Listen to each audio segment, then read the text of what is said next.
Lions Rock Productions. This is Jay Moore. This is Greg Cruz. This is Bryce Vine. This is Dexter from The Offspring. This is Nathan This East. is Sebastian Younger. This is Daryl. This is Stuart Copeland. This is Mick Gillette. This is Andy Summit. This is Dr. Bob Greenberg. This is Gabby Reese. This is Rob Bell. Hey, this is John Leon Guerrero. Hey, and this is Pete A. Turner. Hey, everybody, this is Roger Clinton, and I am doing the Break It Down show. Yes. You're coming, we're coming live to you from beautiful Riviera Village in South Redondo Beach, California. And now, the Break It Down show with John Leon Guerrero and Pete A. Turner. Yeah, it's awesome. We have also in-house best-selling author of the Echo In Ramadi book, Scott Huesing. Hey, Scott. Good to be here. Good to meet you, Roger. Thank you, sir. Yeah, Good to meet you, awesome, man. Great smile, great Yeah. voice, great eyes. Thank you. I'm falling in love, too. The thing is Roger's got the chops to actually sing people into love, even if it's just for like the next 4 or 5 hours. Like, he can do it. No, I've heard it. I mean, you're a musician. Very talented. I'm blessed. Across the board. I am blessed. I'm just blessed. I wasn't blessed with being the best. I was certainly blessed, and I do the best I can with what I got, and I've done. What do you feel like giving, like, as an artist? Like, what do you feel? But you get back, like, the most rewarding thing. Like, could be like some feedback or doing a show, or no. The most rewarding of all. I'm sort of a mutt in the entertainment industry because I'll do just about anything, but I mean just about anything. Now, reasonably speaking. When I'm on stage, I love live performance, and I haven't been doing enough of that lately, but I'm about to start back again. But when you're on stage, it's like, it's so rewarding when I get on stage and I just sort of exhale. I just, I'm home, I'm safe, nothing can bother me, I'm where I belong.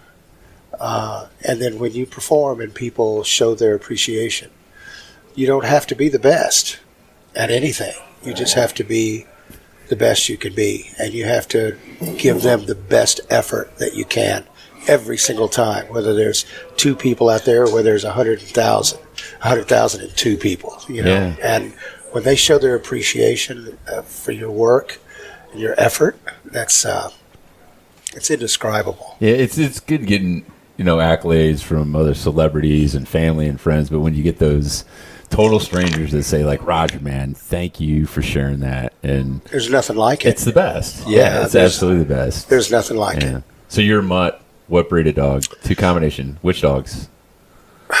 German Shepherd. Has to be German Ferocious Shepherd. attack. Ferocious, loyal.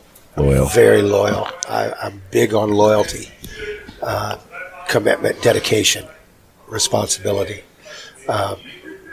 I took a break for several years in a lot of those categories because I wasn't even loyal to myself. I wasn't respectful to myself. Today, I'm proud to say that I am 412 days totally clean and sober, which, Jesus Christ, man. Thanks. No, I'm proud I of would you. have That's never awesome. in a million years thought, I wouldn't even considered saying it, much less the possibility of being there. I never really thought I needed to be there when actually I needed to be there all along. So I'm making up for lost time and still realizing now that I still can do what I always did, what I always wanted to do, and I can do it in a different frame of mind now. And it's a good feeling. It's a real good feeling. I mean, I normally would come to a coffee shop with a shot of vodka, up until 412 days ago. Yeah. It was, it was ridiculous. I had taken it to, because I had quit everything else. And I thought that was enough. I thought that was good. I was a functioning alcoholic because I got up, I worked, I paid my bills, I took care of my son, who I worship, made sure everything was good, and had a nice home down by the water, have a nice home by the water, and something I work hard for. And but every morning I would get up and on the average at least 6 days a week. I would have anywhere from 8 to 10 shots of vodka before noon. And you don't stop drinking at noon. If you're going to start before, you don't stop at that. So it's a whole new lifestyle for me, and it's something I'm getting very comfortable with and very fond of. So, yeah, I was talking to Kim. Kim listens to your pod more than I do. Hi, Kim. Yeah, hi, Kim, my wife. Kim. Hey, Kim. She was reading this great book. I can't cite the title author, but she's saying like it's easier to quit a bad habit than it is to start a new one. So she's like, I want to start a new habit. And I think that's a huge choice, is like making a healthy lifestyle choice or doing something. Starting a new habit that's tough. That is challenging. That takes discipline. Oh, that's a good way to look at it. That's an interesting way to look at it. Yeah. It is. I'll find out what tough. the book is and share it with you. But Well, it is tough. It makes sense. Yeah. Yeah. The work in order to do that, I've never really thought about it that way, from that angle. But the common denominator is, whether it's the angle you just presented or whether it's the angle of trying to stop a bad habit, it's tough work. It's difficult. It's hard, but it's worth it. You had said that you were making up for lost time, but I don't know that that's true. So I'm going to ask you this. Okay. So for those that don't know, you're Roger Clinton, you're Bill Clinton's brother. We got to say that, not because we need to add the context. And Hillary's brother-in-law. And Hillary's brother-in-law. Yeah. Please get that in. No, of course. But I want to go further back before Hillary, because you grew up in what really is the classic American home, unfortunately. I mean, a single mom, male role models in your life who weren't always the best. Yeah. And as much as we want that idyllic, 2 parents, dog, picket fence thing, the reality is it's very common to have a non-traditional home. And there's a lot of stuff that gets put into a kid's closet that doesn't necessarily make you drink, but it doesn't put you in a situation where drinking is less likely. Right. Plus, you're like me. You're like, let's go play football, and we don't need no pads. We're just going to tackle each other and get hit on the head a little bit too much, probably. We're going to like some rock and roll. I like shots. And you start adding all these things together into this life that you wouldn't probably trade, but it doesn't take you out of the zone for drinking. Like, you have to go down the path. And some of the people, some people that didn't make it, they reached the end of their path. So I wouldn't call it lost time. I think it's just your time, given everything you've been through and what you've had to reckon with, and the joy. I mean, you bring me joy the second I see you.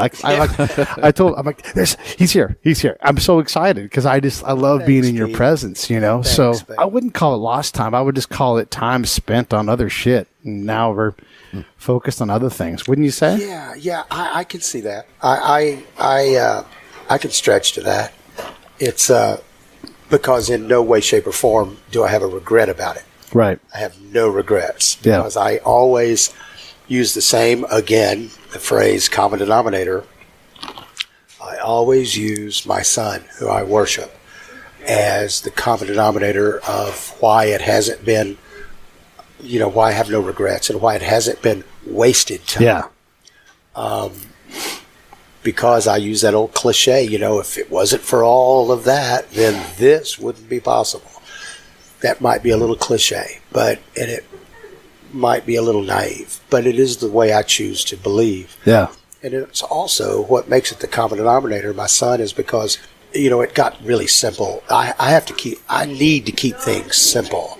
I always believe in my writing, whether I'm writing speeches, stories, treatments, music, whatever. I keep things simple. I think simpler is more powerful across the board. And in my life, it's been true.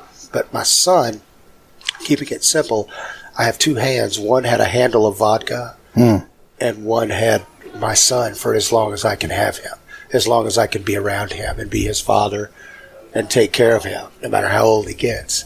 And it really it's very simple. It's a no-brainer. That doesn't mean it's going to be easy because of the disease, because of the craving, because of the obsession, because, of whatever. But if I can have my son or have a bottle of vodka, I'm a pretty smart guy.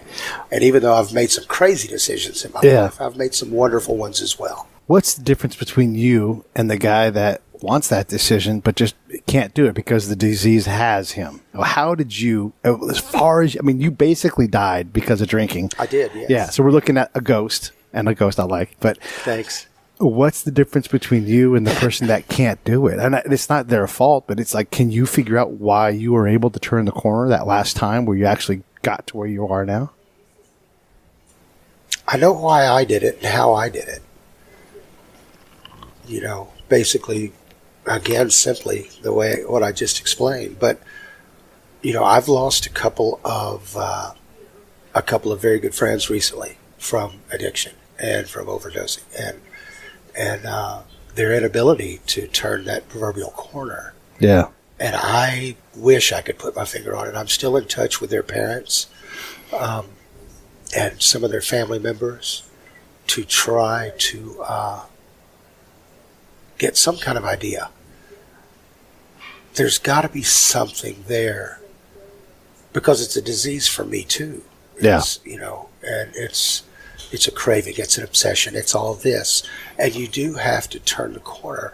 But I have found in my lifetime, like when I quit doing cocaine, and I did that for most of my life, and I quit like 7 years ago, close to it's going on 7 years.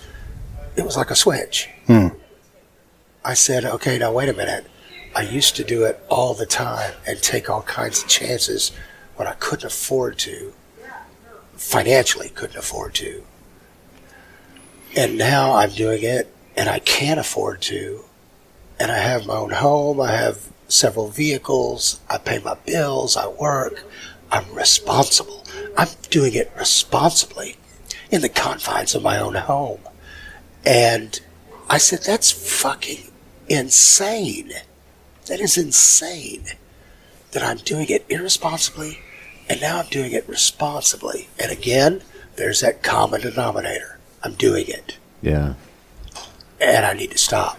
How's your son, like, how did he transition from, like, how you were when you were drinking heavily and, like, get past that and then reconnect and how's it? There's a huge family dynamic, we kind of tipped into the beginning, but let's talk about your son and, like, how has that become better? Well, first off, I'm very proud to say, Scott, that my son, we're best friends and we always have been. Oh, that's great.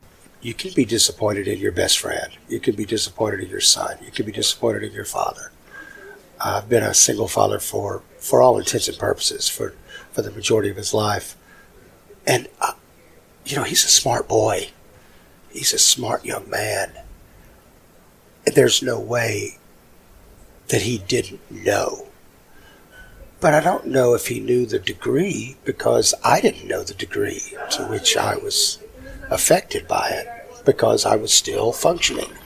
I was taking him to school every day. I was doing volunteer work at school every day at his schools. I was going to every one of his sporting events. I was going to every one of his practices. I was going to every one of his recitals. Everything. I didn't miss anything. So that did nothing but justify, I guess, maybe indirectly or unconsciously, not that I could continue to do it, but it never presented a reason why I shouldn't be doing it since I was able to, go through the motions, so to speak, of life and everything. But inside, I was a flippin' mess. I was a mess. That 12-step, with that one word in the 12-step program about your life being unmanageable. My life was unmanageable. Start something and stop it. Focus on something that I needed to focus on other things instead of. Yeah. But never losing sight of what my son needed. But I didn't take it to the level of what does he really need? He needs his dad to stop all this crap. That's what he needs. And that's what his dad needed. But I didn't see that until I died. My heart stopped. July 25th, 2017. I drank my heart to death, literally. I drank my heart to death. I was out in the middle of it. That takes a lot of booze. Yeah. And blow. For, like, big, strong guys that, like... Listen, when my heart started sort of palpitating, and I was going, damn, I know what I need. I need a shot of vodka. That's a big shot.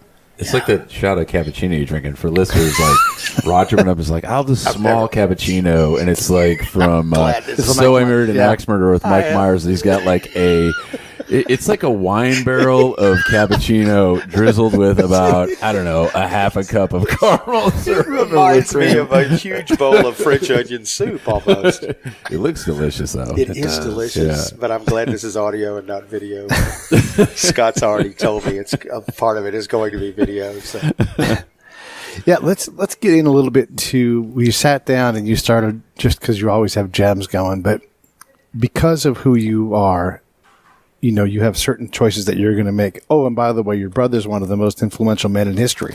I mean, really, when we think about it, a president stands out that way. If you're going to rank the presidents in terms of what their influence is, the modern ones are much more influential than the dead ones. I mean, as much as even someone as incredible as Herbert Hoover was, you know, your brother has the ability to do so much more in the modern world because the world is tiny now. We talk about how our lives intersect, Scott and I, all the time, where it's like, do you know this person? No, but we both know this person. And then all of a sudden we just now know, you know, it's crazy. So his influence in your life is ubiquitous. And you'd said before, you're like, there's no way I can avoid politics because I am politics. How does that factor into your recovery? I mean, is that something that you even think about at all? Or is it because it is what you are? Yeah.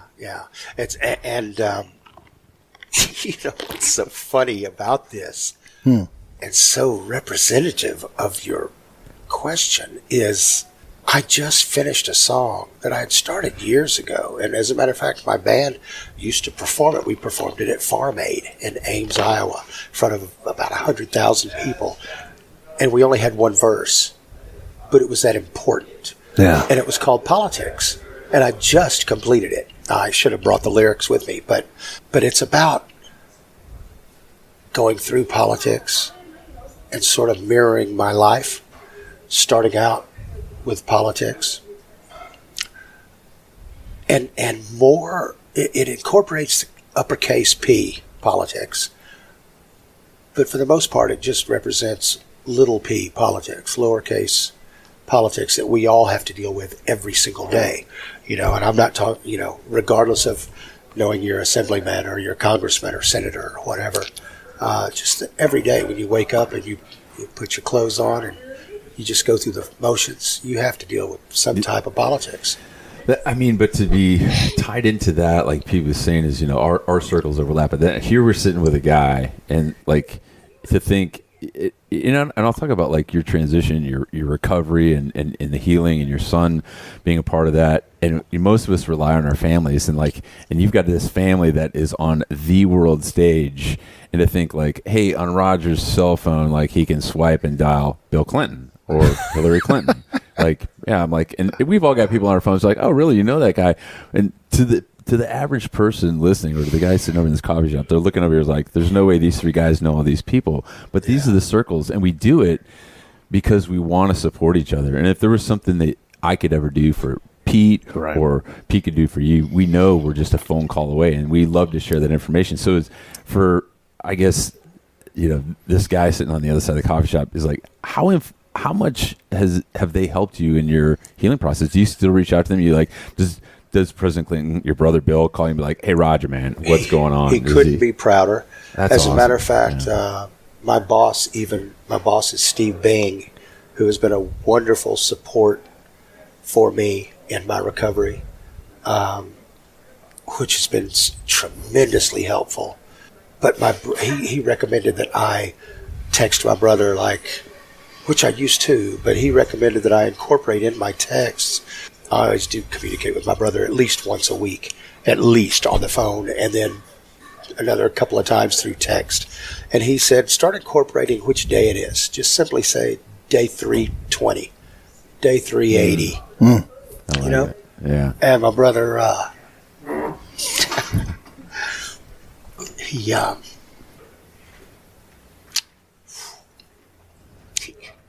told Scott you were going to cry. He calls me quite often just to simply tell me how much he loves me and how proud he is of me about turning my life around, as my son does. And, boy, that word pride, that word being proud of me, that's what keeps me going. Yeah, it's a strong word. Yeah. Well, I think what's the reason I asked that You made me well too, by the way. I know. Like, Oh, gosh. man, it's dusty in here, Roger. And but there's so many people that deal with these pieces of trauma, and me as a veteran, and Pete, that there's times where I don't even talk to my own brother. 2 or 3 months go by, and like maybe we'll text or something. But to think, to have that family support from a man that literally is still on the world stage. I mean, I'm watching him at Aretha's funeral last week. Pretty He's sitting powerful. back there. It was great.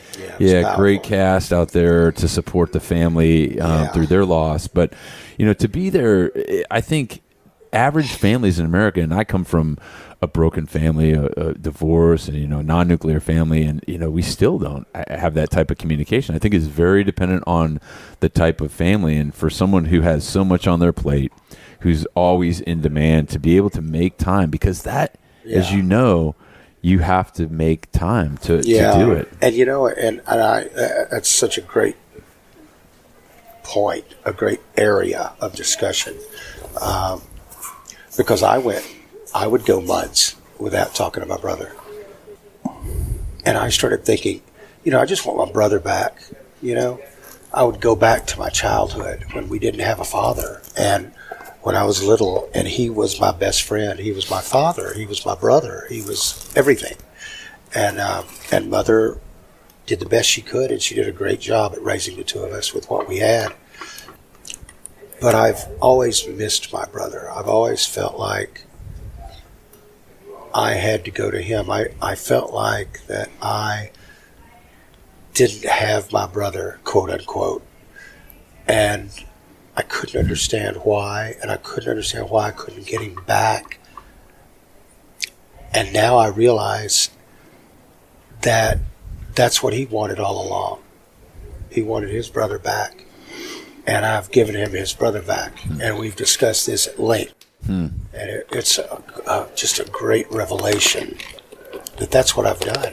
I've given, without knowing, I had taken myself away to a certain degree from my brother, from my son. I've now returned. And they're both very proud and very happy about it. And but politics is always going to be politics, at least in my lifetime. There's not going to be any kind of radical change. There might be some radical changes at the top, which we are experiencing now. Very extreme, divisive representation at the top that will run its course. Whatever that length is, it will run its course. We'll snap out of this. But politics is politics, and I have been dealt that hand. I didn't have a choice. When they called me and told me, I'd already been through state, local, and state politics. Yeah. So I was sort of indoctrinated. Yeah, you were guess. indoctrinated really early on. Too, early on. To realize, like, hey, well, this is my brother's choosing, and he does this. And I think whatever your career path is in life, I mean, I've felt that. I'm sure Pete's felt it. Is for 24 years as a Marine, 10 deployments, my family's always supported me. They always understood what I did, and I was off, fighting. And then at one point, it was like, well, when are you going to be done with that? When are you coming back? When are you going to be normal? I'm like, well, this is my normal. So and your normal is... And that stuff that y'all two can talk about, that you've experienced, that fascinates me. That seriously, and I'm not just blowing smoke here. And I can't explain it. I have no idea, other than just simple reality and logic and consciousness and appreciation and respect. And what y'all do, the military, should be, it's in the same category as teachers' salaries. You know what I'm saying? About things that should be improved and strengthened. The awareness, the appreciation of what y'all have done. It's mind-boggling, because without y'all and so many others like you, we wouldn't be the great United States of America. We just wouldn't. It's that simple. And the mere fact that you're, in my opinion, so underappreciated and taken for granted in so many areas, it's like, okay, that was their choice. They did it. Boom. You can't let it go like that. As a matter of fact, and here's a little plug for a couple of things. One, which I will be using hopefully to plug what I'm about to plug now, and that is in a short period of time, hopefully, the plan is I'm going to have a podcast, working title, Roger That. Roger that. And talk about everything, anything and everything, sort of like what we're doing here on the Break It Down show with Pete. But I've got a television show concept that I think it's brilliant. I've been working on it for about 5 years now, and only in the past year and a half has there been interest shown by networks and so forth. So it's at least getting closer. It's at least moving in the right direction. It's not stagnant. It's not going backward. So that's a good thing. And from what I hear, things move glacially. I keep hearing that word till I'm sick about it, but it moves glacially in the television, in the industry, in the film, television industry. That being said, it's a music concept show that's blue collar. It's raw. It's no bling, no glamour, no instructions, no makeup and wardrobe, no nothing. It's the man, the woman, the boy, the girl that didn't go anywhere really, as far as geographically speaking, for their dream of music. They have to work, they have to babysit, they have to work in the factory, they have to work in the field, they work a midnight shift, whatever. Then they go home and sleep, they get up, or they get off work, and then their t-shirts, their jeans, and they go plug into an amp, and they play their guitar, or they sing, or they do whatever for the love of the music. My point to all of this is, segue back to what you and Pete do, Scott, is that for sake of conversation, say the network gives me 10 episodes in the first season. There'll be 10 winners.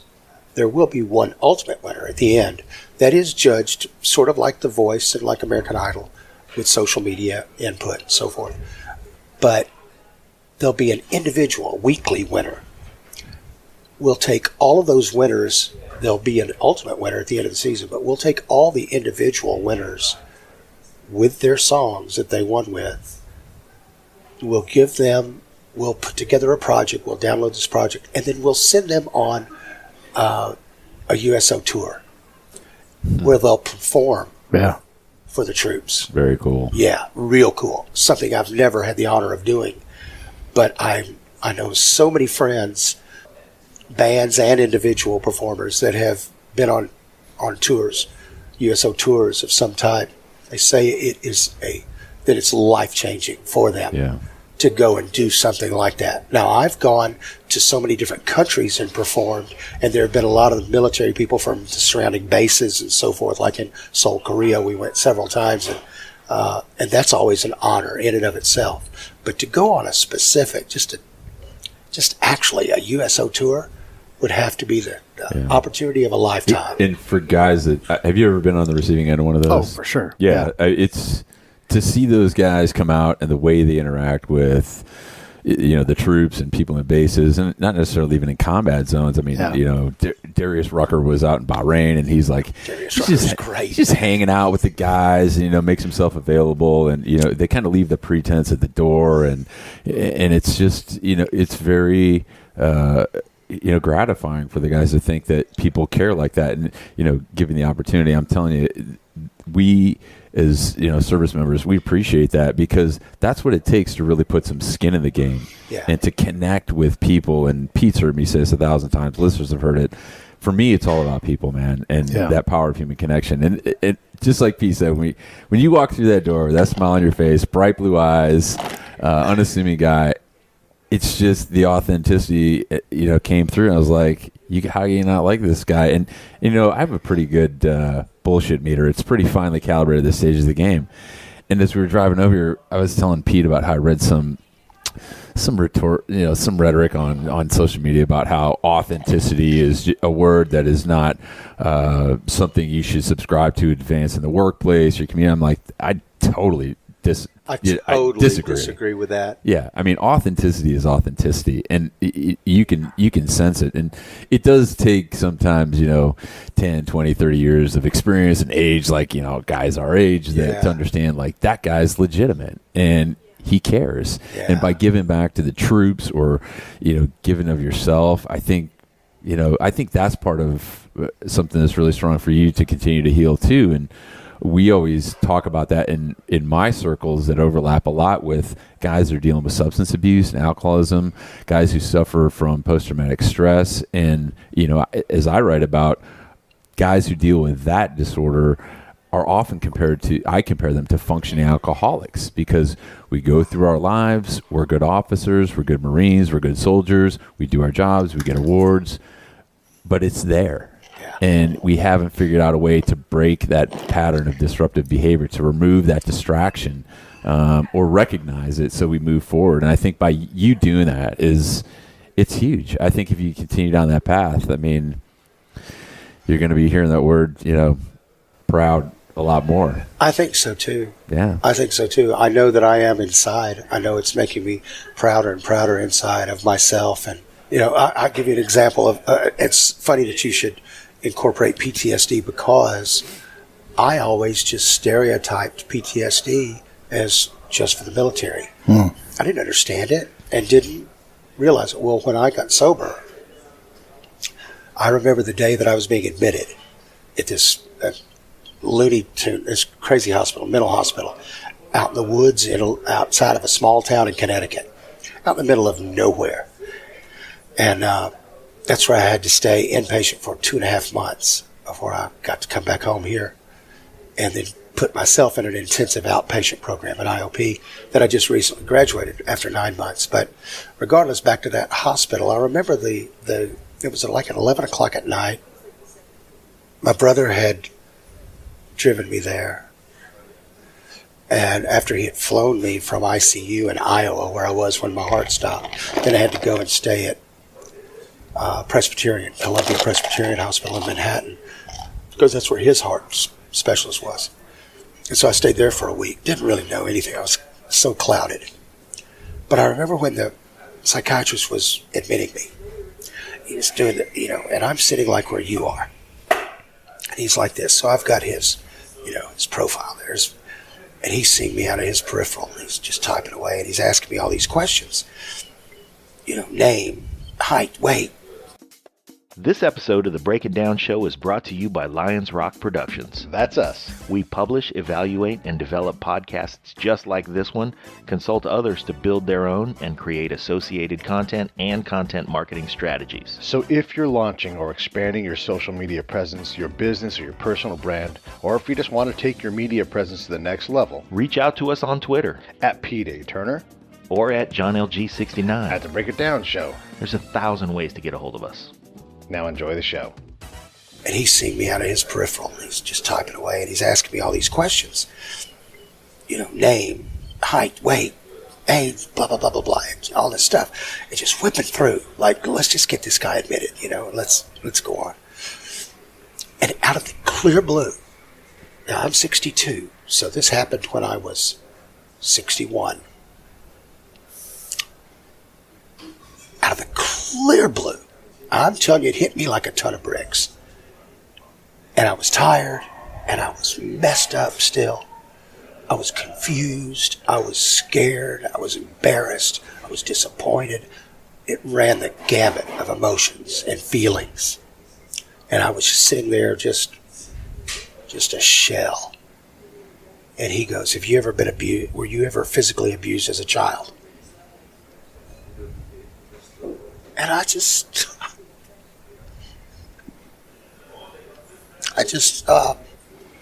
immediately started crying. I lost it. I lost it like I hadn't lost it in a long time. And I couldn't even speak. And it scared me. I was so scared. But our biological father, he passed when I was, I think, 9. The ages of he was incapacitated basically for the last 2 years of his life, but physically and mentally. But regardless, from the age of about 3 until about 8, he beat me, my brother, my mother, would kick us out of the house. I remember running every time I would hear him. If he did come home, I would hear the garage door or the door. He'd be kicking at it because he couldn't turn the knob. He'd be so drunk. He was a violent alcoholic. And I would run to my room and crawl under the bed because that was the only way he couldn't get me. He couldn't get under the bed after me. And he would try to reach for me and then run to the other side of the bed, reach under, try to grab me and saying, "You little son of a bitch, I hate you, come here, you little coward," call everything in the book. And as my mother was so good at protecting, quote unquote, protecting her 2 boys, she did the best she could. And we never discussed it. We never talked about it. We all shared in it. We all experienced it at the same time.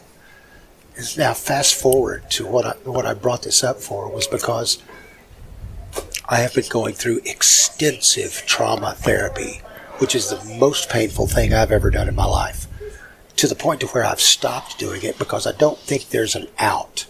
I just don't think there's an out. I think there's a change with the realization and the acceptance that you have it, that you've experienced it. But I didn't know PTSD was associated to something like that. I just always thought military whenever I thought. Yeah, we don't own it exclusively. Right. And, well, see, I never knew that. And so, see, I was a functioning alcoholic, just like you referred to, with PTSD.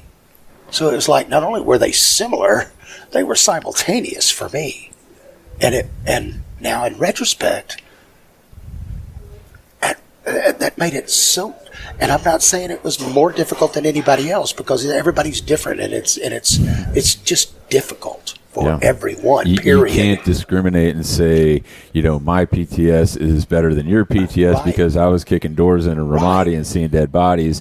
You were in a car accident, or you almost drank yourself to death, or did, or you got, you were the victim of, child abuse. So we don't discriminate. See, to me, I always thought that your experience with PTSD and yours, Pete, would be something that would be so difficult to get over, whereas I would start looking, before I really got into this analysis and this discovery of PTSD on my side, and from my experience, I would always tell my psychiatrist or my psychologist or my counselor or my social worker, I have discussed it with everybody and my family.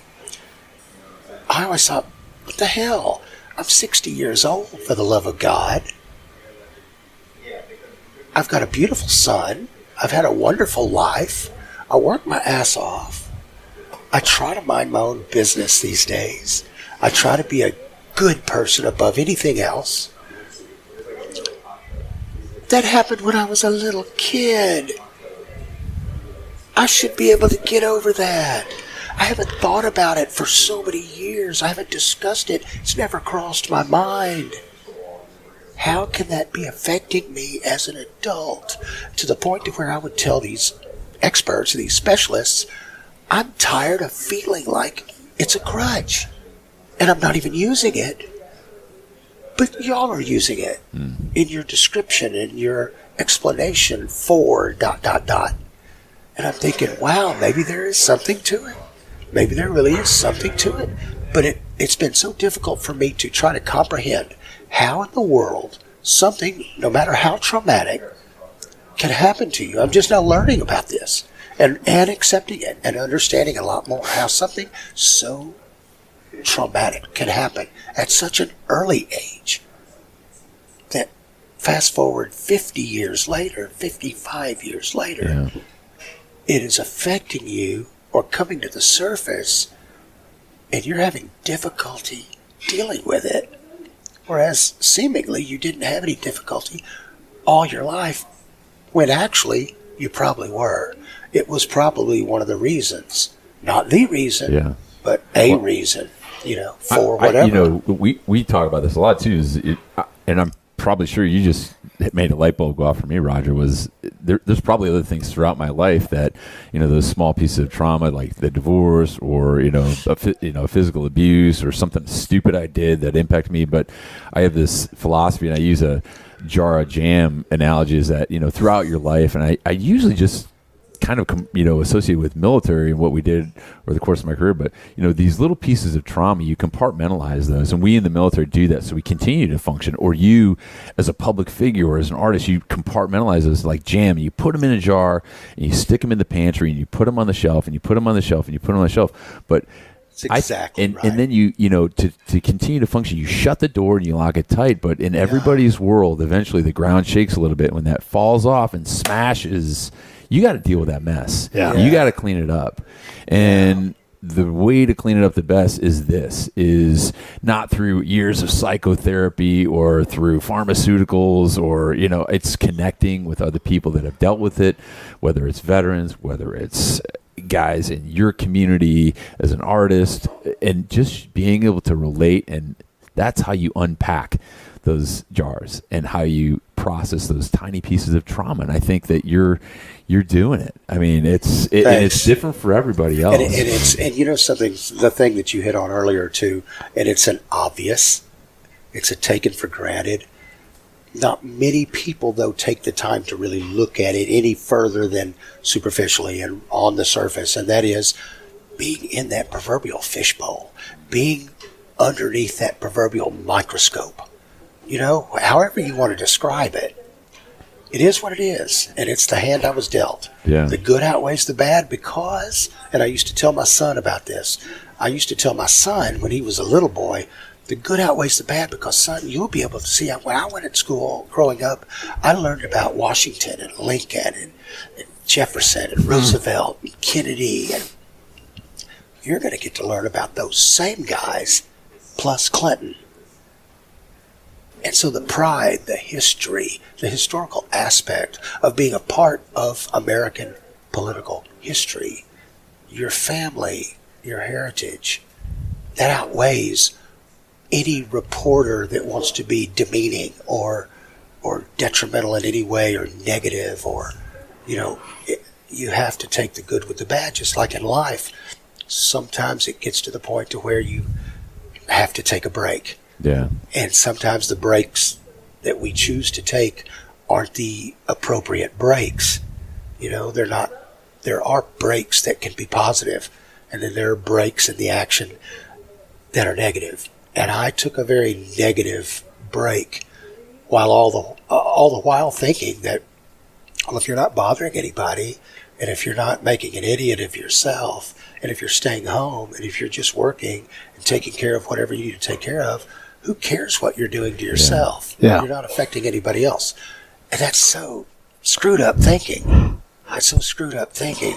It allows you to perpetuate your problem and your decision that you made, or the break you decided to take in whatever. And so I've had to deal with the hand that was dealt. When my brother became president, or just shortly before, and I think I've shared this with Pete before, but I didn't get that luxury of, quote-unquote luxury, of anybody calling me and saying, Right. You know something, Mr. Clinton, would you like to be first brother or not? It's not... We're going to get T-shirts made. And you don't have a choice. What color would you like? Yeah, you don't have a choice. There is no pay, and there is no rehearsal time for it. You are. There's a training manual, though, right? Yeah, somewhere. It's like your pamphlet that's Yeah, outdated. in theory. Like, you read this, it's totally useless, but good luck, brother. Yeah. In theory, there's a pamphlet somewhere. Okay, so- but as a guy, you're not going to read it anyway. Yeah. So what did your brother say? Like, hey, brace for impact, because now it's Yeah, I'm basically. about to turn the burners up to, Yeah. What's closer than danger close? Basically. And I think the media took that and ran with it. What Yeah. you just referred to, that danger close. I think they took the ball and ran with it because, it was easy for them to put two and two together and come up with five, the right answer plus a little bit more to make it a little juicy. And I think that the fact that there wasn't much discussion. Now, for a while there was. Initially there was.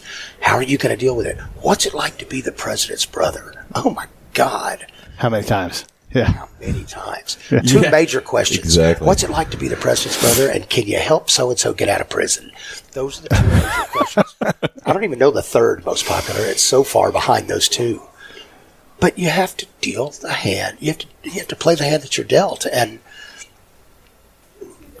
God bless my mother. God rest her soul.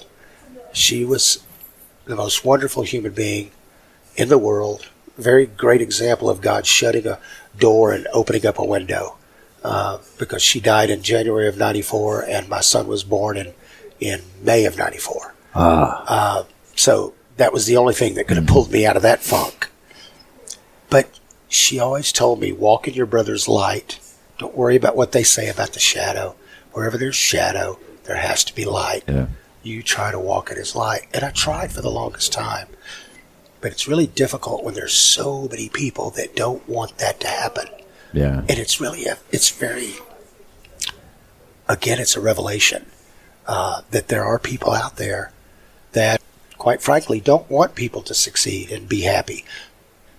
For some unknown reason, and I've quit trying to figure it out. Yeah. There are people that would rather wake up and spend their time stealing money from other people via the computer, stealing information from people via the computer, going through the media, different facets of the media to try and bring people down, thinking that lifts them up in some crazy way, rather than working hard and promoting yourself and improving yourself.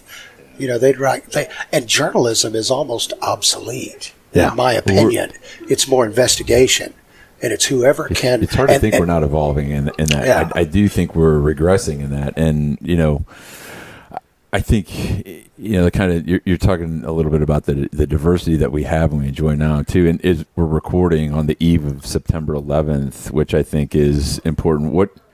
17 years since that historic event? How does the political stage and what we're doing in the media and becoming more unified as a nation, what do you think about that? How do you think we've gotten better? Have we gotten worse? I think that we as a society sometimes focus on materialistic things, superficial things, such as today, for instance. They had 2 unveilings, 2 dedications, whatever you want to classify them. One in New York, for the subway that was reopened, that was destroyed at 9/11. Why is that an event? Why are we paying? Why is there so much money, time, effort, attention paid to something like a subway reopening? Like that's supposed to be symbolic of what? I don't know. But it was destroyed 9/11, and now on 9/11 it's reopened again. Yay! We have spent, there's no telling how much time, money, effort, focus on that materialistic thing. Obviously we haven't needed it. It's been gone for however many years. A lifetime, generation. Yeah. And now it's open. Well, in Pennsylvania, they did a beautiful structure that's 93 feet high, I believe. I mean, that's all fine and good, but you don't hear about any trauma therapy. You don't hear about that kind of stuff. It's the events. The people. Yeah. What about the you people? don't hear about the people. What are the success stories that come out of that trauma? So many success stories. So many success stories. And the media has so far to go. Boy. And they keep blaming each other, and the left blames the right. And this is one of the reasons why the podcast medium is great. We had a guest on recently. I won't name the guest, but we were talking about political type things, not about politics, but structure of the government, that kind of thing. And he said, "Well, you lean right," and I said, "Actually, I don't. I don't. I kind of just stand up tall." I love that I can drive 400 miles in any direction and someone has taken the time to paint lines on a road. We've added more center divides so we don't have to have as many head-on collisions. That's government, and I'm for that. I'm for, as a society, trying to figure out how to help someone who's got a less advantageous situation, because we all have $5 for that, and so we have to stop sensationalizing every single possible thing. And we have to sit down and listen. Like, so if I lean right, and Scott, he's a military guy, he must lean right as well. And we're talking to Roger Clinton, but he must lean left. Well, that's a bunch of bullshit. Because we haven't talked about or disagreed about anything we've talked about here, and if we collected people, to Scott's point of view, and his accurate depiction of what life is about, how you get better is look, you love your kid. I love my kid. He's crazy about his daughter. Like, we're crazy about our kids. We don't want cancer. I want you to get better. I want me to get better. We all want these same things. We might disagree on the means and how to pay for it, but really that stuff's pretty trivial. We can all agree we like to get better. And the podcast medium allows us to have a conversation that I love bringing in these different spheres. I put Scott together with a CIA operative from Iraq at the same time. Those guys never talk on anything else. And so I just, we are getting better because we're getting away from that big, we have to sell ads, sensationalize the president, whoever the president is. You think the next president's going to have it easy? We've made that job impossible. It's You're already going to be part of that, though. That's what's cool. Roger that. Coming up on whatever it is, day 500 for Roger Clinton. And you're going to be part. You're going to be part of that. I am going to be a part of it. Every time I'm on one of these shows, and I thank Pete for having me up here to co-host again with him, is that there's such a part of the solution, because mainstream media, whether we're talking about veterans issues or 9/11, right on this historic date, is those stories aren't on mainstream media. You've got these pinheads and politicians talking about themselves, and media personalities and celebrities talking about themselves. When's the last time you saw today's hero salute for guys that are still fighting in Afghanistan and Iraq to this day, or success stories of a recipient of the first 9/11 scholarship fund for a New York firefighter that died? I could page 36 of it. Yeah, you can't. Wish I could. So now you're part of the solution. You'll have those people on your show, and they'll be like, Roger that. Something that is so powerful, what you said, Scott, because in recovery, the key is to be a part of the solution. That's the key in recovery. You have to be a part of the solution, not the problem. And that's what I try to focus on. Let me give you an example. Tomorrow, I am going to, Assemblyman, and I can't pronounce his last name really well, Al Maratucci or Maratucci. Anyway, he's our Assemblyman, or he's running for Assemblyman. I think he is now, and he's running for re-election. But it's the Blue Bus Tour for Gavin Newsom. I don't know Gavin. I do know that my brother knows him and likes him. But I do know that my brother knows and likes a couple of other people that just ran in the primary for governor in the Democratic and Republican primaries. That being said, I don't go to see everybody that just because my brother or sister-in-law, it'd be a full-time job. Yeah. If I went to places and appearances, and functions, that just because my brother and sister-in-law know them, they know everybody. So that's their job, right? Yeah. But that being said, I'm going to a campaign stop. First one since my sister-in-law first ran against Obama. And only once then. I have tried to stay clear of that, but I've also been restricting my participation and my involvement in the solution by doing that. So I've decided, because they called and invited me, I'm sure it was a mass invitation sent out, a group invitation, whatever. Seemed personal, sounded a little personal as far as emailing goes. But regardless, I signed up and I'm going to go tomorrow for this meet and greet. Why? So I can start getting more involved in the solution. Because wherever there's the problem, the solution is right there close by. Just like if you're in the solution, the problem is close by. You have to stay in the solution or stay in the problem. Yeah. But regardless of which one you're in, the antithesis is right there next to you. The opposite is always, the problem is always close to the solution. Mm-hmm. Solution is always close to the problem. It's whichever one you choose to live in. And I have been staying, by staying out of the solution, I have basically been staying in the problem. I can disguise it all I want by saying, oh, I've been neutral. I've been Switzerland on this. I've just been staying away and minding my own business.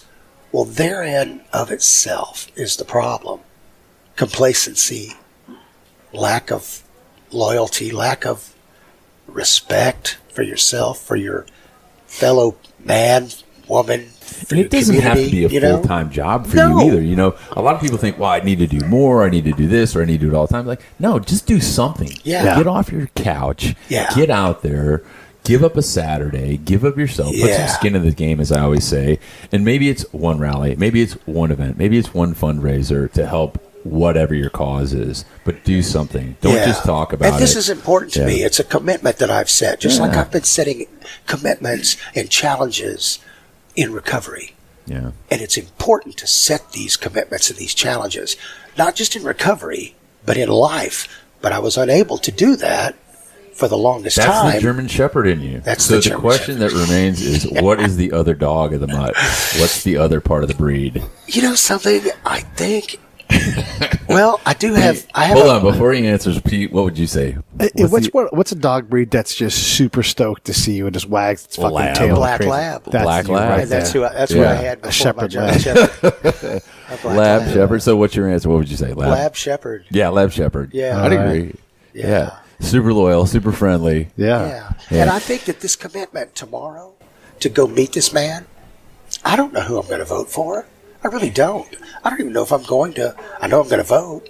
Yeah. I don't know if I'm going to vote Democrat. I mean, I'm not forced to do that. Yeah. You know, I'm going to vote for the person that I think is the best. And in order to vote for somebody, I need to know something about them. And I have I've been voting just to vote.